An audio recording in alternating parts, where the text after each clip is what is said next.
Bismillahirrahmanirrahim. Assalamualaikum class. Welcome to 6th lecture of our course and that is basically about network models. जैसे कि हम previous lecture में network models को discuss करते आ रहे हैं और हमने अपने पिछले लेक्चर में फिजिकल लेयर और डेटा लिंक लेयर की फंक्शनैलिटी देखी थी। हम इस लेक्चर में जो हमारी रिमेनिंग लेयर्स हैं उनकी हम फंक्शनैलिटी देखेंगे वन बाय वन। जैसे कि हमने प्रीवियस 1, 2, 3 लेक्चर्स में हमने लेयर को, ये जो आपकी कॉन्सेप्ट ऑफ लेयर्स है, इसको हमने रिलेट किया था डेली लाइफ में, फिर हमने वैसे मॉडल का कॉन्सेप्ट देखा था। वैसे मॉडल में ये 7 लेयर्स हैं। आज हम स्टार्ट करते हैं नेटवर्क लेयर से। नेटवर्क लेयर क्या करती है? नेटवर्क लेयर आपकी ट्रांसपोर्ट लेयर से डाटा लेती है और प्रोसेस करने के बाद नेटवर्क में क्या करती है, डाटा लिंक लेयर को फॉरवर्ड करती है। ठीक है, अगर हम इसकी फंक्शनैलिटी देखें वन बाय वन, तो जो आपकी नेटवर्क लेयर होती है, प्रीवियस हमने डाटा लिंक लेयर देखी। डाटा लिंक लेयर की रिस्पॉन्सिबिलिटी क्या थी कि वो डाटा को ट्रांसफर करती है होप टू होप। ठीक है, वो hop to hop data send करने की रिस्पॉन्सिबल है। लेकिन अगर हम नेटवर्क लेयर की बात करें तो जो आपकी नेटवर्क लेयर है ये रिस्पॉन्सिबल है आपकी मैसेज डिलीवरी की, कि वो सोर्स टू डेस्टिनेशन डिलीवर हो आपका जो भी आपका मैसेज है। ठीक है, यानी कि इसका ये काम है कि इसने मेक श्योर करना है कि आपका जो मैसेज है वो सेंडर से रिसीवर तक पहुंच रहा है या नहीं पहुंच रहा। ठीक है, लेकिन जो आपकी डाटा लिंक लेयर है उसकी क्या रिस्पॉन्सिबिलिटी है, अब उसने क्या देखना है, डिफरेंट राउटिंग डिवाइसेस जो है, डिफरेंट रूट्स उसने देखते हुए होप टू होप उसने मैसेज सेंड करना है। अगर हम नेटवर्क लेयर की रिस्पॉन्सिबिलिटीज की बात करें तो इसकी रिस्पॉन्सिबिलिटीज क्या है? First of all most important responsibility इसकी है सोर्स टू डेस्टिनेशन डिलीवरी। इसके बाद क्या है? लॉजिकल एड्रेसिंग है, राउटिंग है, फ्रेगमेंटेशन है, कंजेशन कंट्रोल है।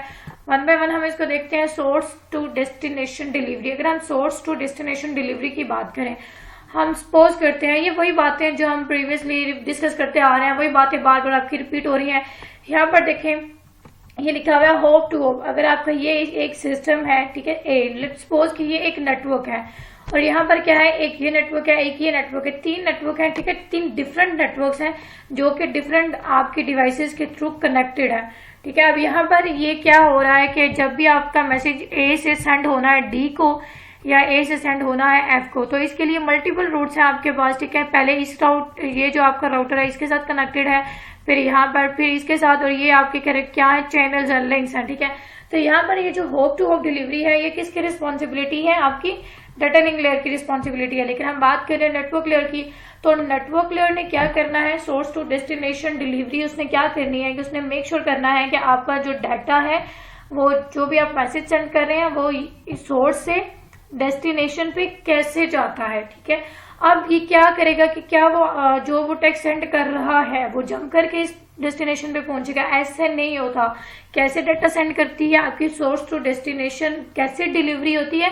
By using logical addressing. ठीक है, हमने लॉजिकल एड्रेसेस भी पढ़े हैं आपका, हमने फिजिकल एड्रेसिंग, हमने एड्रेसिंग भी डिटेल में देखी हुई है। तो जो लॉजिकल एड्रेस है वो क्या होता है? बेसिकली जो आईपी एड्रेस होता है उसको ही हम क्या कहते हैं, लॉजिकल एड्रेस कहते हैं। तो ये जो आपकी सोर्स टू डेस्टिनेशन डिलीवरी होती है ये कैसे कंफर्म होती है? By using logical address. ठीक है, अब अगर हम लॉजिकल एड्रेस की बात करें तो लॉजिकल एड्रेस में क्या आती है, 2 चीजें आती हैं। पहले तो क्या आता है, नेटवर्क आईडी आती है, उसके बाद क्या आता है, होस्ट आईडी आती है। ठीक है, अब लेट्स सपोज यहाँ पर आपका एक हब नेटवर्क है, यहाँ पर आपका बस नेटवर्क है, तो क्या करेंगे, और ये जो आपके पास नेटवर्क है यहाँ पर तो आपको एक डिवाइस शो हो रही है ना, हम एक ऐसा नेटवर्क एज्यूम कर लेते हैं जहाँ पर मल्टीपल नोड्स हैं, मल्टीपल मशीन्स हैं, मल्टीपल सर्वर्स हैं। ठीक है, तो उसमें क्या होगा, सबसे पहले क्या करेगा, ये आपका जो राउटर है ये आइडेंटिफाई करेगा कि मैंने किस नेटवर्क को डाटा भेजना है। ठीक है, किस नेटवर्क को मैसेज सेंड करना है। इसके ये जो आपका राउटर है बी, ठीक है, ये तो इसके साथ भी कनेक्टेड है, फिर ये इसके साथ भी कनेक्टेड है, तो ये डिसाइड करेगा कि मैंने मैसेज इसको भेजना है या इसको भेजना है। कैसे डिसाइड करेगा? जो आपका सेंडर आप आईपी एड्रेस लिखा होगा, जो वो मैसेज के साथ एड्रेस स्पेसिफाई करेगा, उसको यूज करते हुए वो क्या करेगा, पहले देखेगा कि नेटवर्क एड्रेस कौन सा है, पहले नेटवर्क को आइडेंटिफाई करेगा। नेटवर्क को आइडेंटिफाई करने के बाद अब क्या करेगा, नेटवर्क तो उसने आइडेंटिफाई कर लिया, अब उस नेटवर्क में क्या है, आपके पास मल्टीपल होस्ट है, मल्टीपल मशीन्स हैं, तो वो क्या करेगा, नेटवर्क को आइडेंटिफाई करने के बाद वो ये देखेगा कि किस होस्ट को डाटा सेंड करना है। ऐसा तो नहीं है ना कि ये जो मैसेज सेंड कर रहा है वो सारे कंप्यूटर पर रिसीव होना चाहिए, इस पूरे नेटवर्क में सिर्फ एक डिवाइस का वो डाटा सेंड कर रहा है। तो क्या करेगा, पहले वो नेटवर्क को आइडेंटिफाई करेगा, नेटवर्क को आइडेंटिफाई करने के बाद होस्ट को चेक करेगा। और ये कैसे चेक होता है, जब तक आपका जो सेंडर है वो आईपी एड्रेस स्पेसिफाई नहीं करता। नेक्स्ट अगर हम देखें राउटिंग, तो ये जो आपका राउटिंग है या रूटिंग है, ये कैसे होता है, ठीक है। यहाँ पर इसने डाटा ने जाना है, इसके पास मल्टीपल वेज हैं, ठीक है, मल्टीपल रूट्स होंगे जिसके थ्रू क्या करेगा, डाटा आपका सेंड होगा। तो अगर हम इसमें बात करें कि ये जो आपकी राउटिंग होती है या ये रूट फाइंड करता है, बेसिकली एक वे उसने डिफाइन करना होता है या एक वे उसने सेलेक्ट करना होता है, वो कैसे करता है, इन दो मेथड्स को यूज करते हुए। और ये बेसिकली क्या है, ये प्रोटोकॉल्स हैं। आरआईपी मेथड है जिसका आप राउटिंग इंफॉर्मेशन प्रोटोकॉल कहते हैं, या आपका ओसीपीएफ है, ये क्या होता है आपका ओपन शॉर्टेस्ट पाथ फर्स्ट, ठीक है। आपने क्या देखना होता है कि हमने शॉर्टेस्ट पाथ चूज करना होता है, ठीक है। इन जो प्रोटोकॉल है इनको मैंने डिटेल में इसलिए डिस्कस नहीं किया कि अगर हम पहले तो हम फंक्शनैलिटी देख रहे हैं, अगर हम फंक्शनैलिटी में जितने भी आपके एल्गोरिथम है या प्रोटोकॉल्स अगर इनको हम वन बाय वन देखेंगे तो ये आपका जो लेक्चर्स हैं या फिर आपके ये जो कंटेंट है ये बहुत डिटेल में चले जाएंगे, लेंथी हो जाएंगे, ठीक है। तो उसको अवॉइड करने के लिए मैं आपको शॉर्ट टर्म में ही बता रही हूँ। आरआईपी क्या है, आपका राउटिंग इन्फॉर्मेशन प्रोटोकॉल है जो कि आपको रूट्स की इन्फॉर्मेशन प्रोवाइड करता है, ठीक है। और ओएसपीएफ क्या है, आपका ओपन शॉर्टेस्ट पाथ फर्स्ट, ठीक है। हमने ये डिसाइड करना होता है कि हमने मैसेज सेंड करना है, तो उसके लिए हमारे पास मल्टीपल पाथ्स होंगे। अब उन मल्टीपल, सबसे पहले वो मल्टीपल पाथ्स हम कैसे फाइंड करेंगे, आरआईपी को यूज करते हुए। फिर उन मल्टीपल पाथ में से हमने वो पाथ चूज करना है जो कि आपका क्या है, शॉर्टेस्ट पाथ है, ठीक है। तो वो हम किस मेथड के थ्रू या किस प्रोटोकॉल के थ्रू हम चूज करते हैं, ओसीपीएफ के थ्रू, ठीक है। यही बेसिकली जो, और इसमें जो डिवाइस होती है, डिवाइस कौन सी यूज होती है, इसमें राउटर यूज होता है। राउटर आपकी एक ऐसी इंटेलिजेंट डिवाइस होती है जो कि इटसेल्फ डिसाइड करती है कि मैंने कौन सा रूट चूज करना है। ऐसा तो नहीं होता ना कि राउटर जो है वो सिर्फ आपके नेटवर्क के साथ ही कनेक्टेड है। जैसे हमने प्रीवियस जो डायग्राम थी उसमें हमने देखा कि ये जो आपका राउटर है ये इसके साथ भी कनेक्टेड है, इसके साथ भी कनेक्टेड है, ठीक है। तो ये खुद डिसाइड करेगा, कैसे डिसाइड करता है, बाय यूजिंग लॉजिकल एड्रेस, ठीक है। तो इसके बाद जरूरी नहीं है कि इसमें जो डिवाइस है वो आपकी राउटर ही हो सकती है, आपके पास स्विचेस भी हो सकते हैं, आपकी जो फायरवॉल है वो भी हो सकता है, लेकिन जो आपका राउटर है वो बेस्ट डिवाइस है रूटिंग के लिए। नेक्स्ट अगर हम बात करें फ्रेगमेंटेशन की, तो फ्रेगमेंटेशन में जो आपकी नेटवर्क लेयर पे जो आपकी डाटा की डिवीजन होती है, ठीक है, ये जो डाटा जिस फॉर्म में आता है वो बेसिकली पैकेट्स के फॉर्म में आता है। और क्या हम पैकेट्स को डायरेक्टली सेंड कर सकते हैं, हम जो पैकेट्स होते हैं उनमें भी उसका साइज वेरिएट कर रहा हो, सेंडर जो रिसीवर है, ठीक है, उसके पास इतनी कैपेबिलिटी ना हो, जो आपके पास पैकेट्स हैं उनके साइज जो है वो लेंथी हो, लेकिन जो रिसीवर है वो उसके पास इस तरह की कैपेसिटी ना हो, इतनी स्टोरेज ना हो कि वो आपकी लार्ज साइज के जो पैकेट्स हैं उनको एक्सेप्ट करे। तो यहाँ पर हम क्या करते हैं, पैकेट्स को हम डिफरेंट फ्रेम्स में डिवाइड कर देते हैं, जो कि बेसिकली क्या कहलाता है, आपका फ्रेगमेंटेशन कहलाता है, ठीक है। और फिर according to the size of receiver जो है हम पैकेट्स को फॉरवर्ड करते हैं। नेक्स्ट हमारा क्या है, कंजेशन कंट्रोल। कंजेशन कंट्रोल में क्या होता है कि जब प्रीवियसली देखें, जब आपकी फ्रेगमेंटेशन नहीं होगी या फिर आपको अपने रिसीवर की कैपेबिलिटी नहीं पता होगी, या फिर क्या होगा कि सेंडर की तरफ ही आपके जो पैकेट्स हैं वो बहुत ज्यादा हो गए, ठीक है, आपके पास इतने ज्यादा पैकेट्स हो गए कि आपका जो नेटवर्क है वो फिल हो गया। तो इस सिचुएशन में क्या होता है कि आपका कंजेशन हो जाता है, आपकी डिवाइस पे कंजेशन हो जाता है, सर्वर पे जो भी आपके पास डिवाइस है नेटवर्क में, ठीक है, कोई मशीन है, कोई आपका सर्वर है, तो उसमें क्या हो जाता है, कंजेशन हो जाता है। उस कंजेशन को जो है बेसिकली हमने कंट्रोल करना होता है। और ये कंजेशन जो है ये नेटवर्क लेयर में हम कम ही हैंडल करते हैं, ये बेसिकली हम जो ट्रांसपोर्ट लेयर है उसमें हम ज्यादा हैंडल करते हैं। तो इसमें हम क्या करते हैं, या फिर आप ये कंजेशन की क्या सिचुएशन होती है, या तो फिर आप इनफाइनाइट नंबर ऑफ पैकेट्स जो है वो सेंड करते हैं। तो इसमें हम क्या करते हैं, अगर हमने कंजेशन को हैंडल करना होता है तो हम आईसीएमपी और आईजीएमपी प्रोटोकॉल को यूज करते हुए हम इसको हैंडल करते हैं। आईसीएमपी और आईजीएमपी क्या है ये मैं आपको ऑलरेडी बता चुकी हूँ। This is all about network layer. Now we will discuss transport layer. Transport layer क्या है, ट्रांसपोर्ट लेयर जैसा कि आप जानते हैं ये आपकी ओएफए मॉडल की लेयर है, ठीक है। ट्रांसपोर्ट लेयर क्या करती है, ये डाटा सेशन लेयर से नहीं पिक करती, बल्कि ये डाटा आपका एप्लीकेशन लेयर से लेती है, फिर प्रोसेस करने के बाद नेटवर्क में नेटवर्क लेयर को पास आउट करती है, ठीक है। इसके जो भी सेगमेंट्स होते हैं डाटा लेती है एप्लीकेशन लेयर से, ठीक है।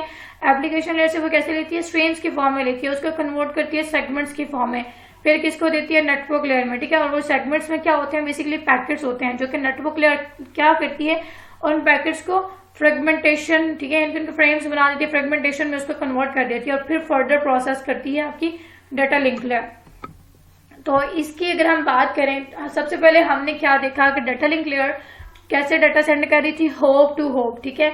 और उसके बाद हमने ये देखा कि जो आपकी नेटवर्क लेयर है वो कैसे डाटा सेंड कर रही है, सोर्स टू डेस्टिनेशन। अगर हम ट्रांसपोर्ट लेयर की बात करें तो ट्रांसपोर्ट लेयर आपकी रिस्पॉन्सिबल है आपकी जो डिवाइसेस हैं, मल्टीपल एप्लीकेशंस हैं, ठीक है, प्रोसेस टू प्रोसेस। ये बातें जो है ये मैंने पहले भी आपको बताई हुई हैं, ये मैं रिपीट इसलिए कर रही हूँ क्योंकि मैंने अभी इसको कुछ फंक्शनैलिटीज जो मैंने पहले डिस्कस नहीं की हुई थी, तो वो मैंने डिस्कस करनी थी, दैट्स व्हाई मैं प्रीवियस फंक्शनैलिटी को ओमिट नहीं कर सकती, ठीक है। तो इसमें क्या है कि आपकी जो ट्रांसपोर्ट लेयर होती है बेसिकली किसकी रिस्पॉन्सिबिलिटी होती है, आपकी एंड टू एंड डिलीवरी की, ठीक है, या फिर आप कह सकते हैं पोर्ट टू पोर्ट डिलीवरी की या प्रोसेस टू प्रोसेस डिलीवरी की, ठीक है। अब ये प्रोसेस टू प्रोसेस या पोर्ट टू पोर्ट डिलीवरी क्या है, सबसे पहले हम इसकी फंक्शनलिटीज देखते हैं, फिर हम इसको डिस्कस करते हैं। इसके फंक्शनलिटीज में क्या है, एंड टू एंड डिलीवरी है, रिलायबिलिटी है, एरर कंट्रोल है, फ्लो कंट्रोल है, कंजेशन कंट्रोल है, सेगमेंट्स है, इसके बाद मल्टीप्लेक्सिंग और डी मल्टीप्लेक्सिंग है, ठीक है। अगर हम एंड टू एंड डिलीवरी की बात करें या प्रोसेस टू प्रोसेस डिलीवरी की बात करें तो क्या होता है कि ये आपका एक सिस्टम है, ठीक है। इसमें देखिए आपके पास मल्टीपल एप्लीकेशंस ओपन हुई है, ठीक है। तो इसमें क्या है कि जब भी हम मल्टीपल एप्लीकेशंस है, ऐसा होता है ना कि आपने क्रोम को ओपन किया है, उसमें आपने मल्टीपल टैब्स ओपन किए हुए हैं, तो उसमें क्या होता है कि जब आपने डाटा सेंड करना होता है, सपोज आप मेल ट्रांसफर कर रहे हैं, ठीक है, तो मेल जो है वो बैकएंड पे कौन सा प्रोटोकॉल यूज करती है, SMTP यूज करती है, simple mail transfer protocol use करती है, जिसका पोर्ट नंबर क्या है 25 है, ठीक है। तो वो क्या करेगा, सेंडर जब पोर्ट यूजिंग पोर्ट नंबर 25, ठीक है, तो डाटा जो है रिसीवर साइड पे आपका जो मैसेज रिसीव होगा वो भी आपकी जीमेल वाले टैब पे रिसीव होगा। ऐसे नहीं है कि जितने आपने टैब्स ओपन किए हैं, जितनी आपने एप्लीकेशंस ओपन की हैं, वहां पर वो उन सबके पास वो आपका मैसेज आएगा। तो ये किसके लिए, किसकी वजह से ये पॉसिबल है, ये आपका ट्रांसपोर्ट लेयर की वजह से पॉसिबल है, क्योंकि आपकी ट्रांसपोर्ट लेयर की क्या रिस्पॉन्सिबिलिटी है कि उसने डिलीवर करना होता है मैसेज को प्रोसेस टू प्रोसेस, ठीक है, यानी कि application to application by using port number, या आप पोर्ट टू पोर्ट कह सकते हैं, ठीक है। नेक्स्ट अगर हम बात करें रिलायबिलिटी की, तो रिलायबिलिटी जैसे कि हमने नेटवर्क लेयर में डाटा देखा है कि डाटा जब ट्रांसफर होता है बाय यूजिंग लॉजिकल एड्रेस या बाय हम IP को यूज करते हुए डाटा सेंड करते हैं, तो वो आपका कोई इतना रिलायबल नहीं होता, ठीक है। अगर आपने रिलायबिलिटी को मेक श्योर करना है या आपने रिलायबिलिटी जो है वो आपने अचीव करनी है, क्योंकि नेटवर्क लेयर में जो आप डाटा सेंड करते हैं बाय यूजिंग IP वो आपका लेस रिलायबल होता है, ठीक है। अगर आपने रिलायबिलिटी को इंक्रीज करना है तो चूंकि हम ट्रांसपोर्ट लेयर में 2 प्रोटोकॉल यूज करते हैं, और भी बहुत से प्रोटोकॉल्स हैं, लेकिन ये 2 मेन प्रोटोकॉल हैं जो हम यूज करते हैं। इसमें TCP है, UDP है। TCP आपका कनेक्शन ओरिएंटेड प्रोटोकॉल है और जो आपका UDP है वो आपका कनेक्शनलेस प्रोटोकॉल है, ठीक है। तो रिलायबिलिटी में अगर आप रिलायबिलिटी का मेक श्योर करना चाहते हैं तो आप क्या करेंगे, TCP को यूज करते हुए आप डाटा को सेंड करेंगे। क्यों हम TCP को यूज करेंगे, क्योंकि ये आपका कनेक्शन ओरिएंटेड होता है, ठीक है। जैसे हम टेलीफोन करते हैं, ठीक है, तो उसमें क्या होता है, पहले आपका कनेक्शन बनाया जाता है, जब आपको डायल टोन आ रही होती है तो उसमें क्या होता है कि वो आपका एक कनेक्शन बन रहा होता है, ठीक है। जैसे ये आपका HTTP है जो आपके वेब पेजेस सेंड कर रहा होता है, वो भी कैसे सेंड कर रहा होता है, बाय यूजिंग TCP। वो क्या करता है, पहले कनेक्शन बनाता है फिर मैसेज सेंड होते हैं, ठीक है। तो नेक्स्ट अगर हम बात करें in order delivery of message, ठीक है, तो ये जो आपका ट्रांसपोर्ट लेयर है इसमें in order delivery of message है। तो in order delivery of message का मतलब क्या है कि आपका डाटा आप मैसेज जिस फॉर्म में सेंड कर रहे हैं रिसीवर की फॉर्म में, रिसीवर की तरफ आपका उसी फॉर्म में एक्सेस होना चाहिए। अगर आप ABCD सेंड कर रहे हैं तो रिसीवर की साइड पे पहले A रिसीव होना चाहिए, फिर B, फिर C और फिर D, ठीक है। यानी कि जो सेंडर साइड पे जो पहले टाइप हुआ है रिसीवर साइड पे वो पहले ही रिसीव होना चाहिए। लेकिन अगर आप रिलायबिलिटी नहीं चाहते तो फिर आप TCP के बजाय UDP आप उस प्रोटोकॉल को इम्प्लीमेंट कर सकते हैं जो कि आपका कनेक्शनलेस प्रोटोकॉल है। नेक्स्ट अगर हम बात करें एरर कंट्रोल की, एरर कंट्रोल हमने डाटा लिंक लेयर में भी देखे थे और उसमें हम बेसिकली CRC यूज कर रहे थे एरर को फाइंड आउट करने के लिए। वहां पर हमने चेकसम का जिक्र किया। चेकसम मेथड जो है वो हम ट्रांसपोर्ट लेयर में यूज करते हैं, किस लिए हम यूज करते हैं, एरर को डिटेक्ट करने के लिए, ठीक है। अगर हम उसी चेकसम मेथड को यूज करते हुए हम उसके लिए सोल्यूशन फाइंड आउट करते हैं, ठीक है, तो ये बेस्ट होगा। लेकिन जो आपका चेकसम मेथड होता है वो मोस्टली सिर्फ आपकी एरर को डिटेक्ट करने के लिए यूज होता है, ठीक है। तो जब भी सेंडर जो है वो डाटा सेंड करता है, रिसीवर डाटा रिसीव करता है, तो रिसीवर क्या करता है, सबसे पहले चेकसम को मैच करता है, ठीक है। अगर वो जो आपका सेंडर है उसके चेकसम से मैच कर रहा होता है तो उसको पता चलता है कि ये जो पैकेट मेरी तरफ आया है इसमें कोई एरर नहीं है, ठीक है। अगर वो चेकसम मैच ना करे तो फिर उसको पता चलता है कि इसमें क्या है, एरर है। फिर जो भी इसके लिए एक्नॉलेजमेंट होती है, जैसे भी आपके जो राउटिंग डिवाइसेज हैं, चूंकि यहाँ पर आपकी जो रूटिंग डिवाइसेज होती हैं वो नहीं करती, बल्कि आपका जो डेस्टिनेशन पे यानी कि जो रिसीवर है वो एक्नॉलेज करेगा कि इस पैकेट में एरर है, इसको आप रीट्रांसफर करें। नेक्स्ट अगर हम फ्लो कंट्रोल की बात करें तो यहाँ पर फ्लो कंट्रोल में भी क्या है कि वही आपके मेथड है या वही प्रोटोकॉल है जो हमने डेटा लिंक लेयर में यूज किए थे। यहाँ पर क्या है, क्या का स्टॉप एंड वेट है, गो बैक एन है या सिलेक्टिव रिपीट है, ठीक है। ये वही आपके प्रोटोकॉल्स हैं जो हमने डेटा लिंक लेयर में डिस्कस किए थे। तो इसमें क्या होता है कि इसमें आपके इन प्रोटोकॉल्स के अकॉर्डिंग जो आपका रिसीवर है वो अपनी बेसिकली वो क्या करता है कि अपनी विंडो को एडवर्टाइज कर देता है कि मेरे पास इतनी विंडो है, इतनी कैपेसिटी है, ठीक है, कि मैं आपके इतने मैसेजेस जो हैं वो एक्सेप्ट कर सकता हूँ। वो क्या करते हैं, वो दोनों चीजें बताते हैं। पहले वो ये बताता है कि जो आपने मैसेज सेंड करना है उसका साइज क्या होगा, ठीक है। उसके बाद वो क्या कहता है कि और उस साइज के आप वो कितने मैसेज रिसीव कर सकता है, दो चीजें वो बताएगा। पहला साइज क्या है, दूसरा क्या है कि उस साइज के वो कितने मैसेज जो है वो रिसीव करेगा। अगर यहाँ पर फ्लो जो है वो मैनेज नहीं हो सकता, रिसीवर और सेंडर के दरमियान में अगर फ्लो मैनेज नहीं हो रहा तो इस सिचुएशन को हम क्या कहेंगे, इस सिचुएशन को हम कहेंगे कंजेशन कंट्रोल, ठीक है। अब कंजेशन कंट्रोल जो है वो बेसिकली कब आता है, जब आपका फ्लो जो है वो मैनेज नहीं होता तब नेटवर्क में कंजेशन आता है। और नेटवर्क में कंजेशन जब आता है उसको हम कैसे कंट्रोल करते हैं, AIMD के थ्रू। ये क्या बेसिकली आपका एडिटिव इंक्रीज, मल्टीप्लिकेटिव डिक्रीज। यहाँ पर आपने ये लिखना है। अगर हम इसकी डिटेल में गए तो ये आपका बहुत कॉम्प्लिकेटिव हो जाएगा। नेक्स्ट अगर हम सेगमेंट्स की बात करें तो सेगमेंट्स क्या है, भी हमने नेटवर्क लेवल में देखा कि आपका जो डाटा है उसको हमने फ्रेगमेंटेशन इनके फ्रेम्स की फॉर्म में या उनकी हमने फ्रेगमेंटेशन करनी है, कैटेगराइज करना है हमने उस डाटा को।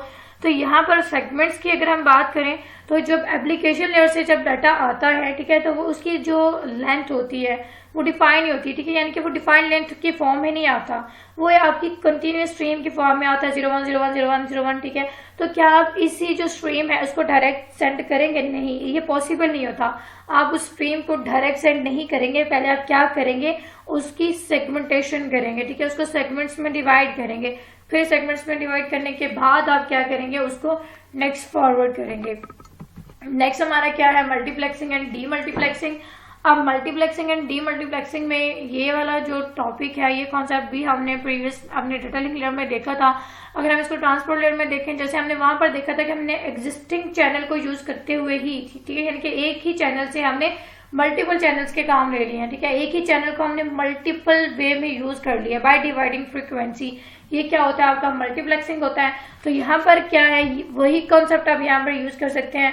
लेकिन अगर हम यहाँ पर मैं आपको एक एग्जांपल दूं तो यहाँ पर क्या है कि अगर रिसीवर जो है उसमें मल्टीपल एप्लीकेशंस ओपन है और वो मल्टीपल एप्लीकेशन से डाटा जा रहा है, तो उसके बाद क्या होता है कि आपके मिड में क्या होता है, एक राउटर होता है, ठीक है, जिसने क्या करना होता है, वो मल्टीपल एप्लीकेशंस को रिसीव करके, ठीक है, राउटर एक है जिसने मल्टीपल एप्लीकेशन से डाटा रिसीव करके नेक्स्ट उसने क्या करना है, मल्टीपल एप्लीकेशंस को डाटा फॉरवर्ड करना है, यानी कि वन टू मैनी का रिलेशनशिप यहाँ पर बन रहा है। तो वन टू मैनी का रिलेशनशिप जो है वो कैसे परफॉर्म होता है, मल्टीप्लेक्सिंग के थ्रू, ठीक है। और फिर रिसीवर साइड पे क्या होता है, डी मल्टीप्लेक्सिंग होती है। मल्टीप्लेक्सिंग और डी मल्टीप्लेक्सिंग भी हमने प्रीवियस डिस्कस किया हुआ है। सो दिस ये बेसिकली आपका लेक्चर था जो कि आपका नेटवर्क लेयर और आपका ट्रांसपोर्ट लेयर की फंक्शनलिटी के अबाउट था। आई होप आपको लेक्चर समझ आ गया होगा। चलो नेक्स्ट वीक में अपना नेक्स्ट टॉपिक कंटिन्यू करेंगे। अल्लाह हाफिज।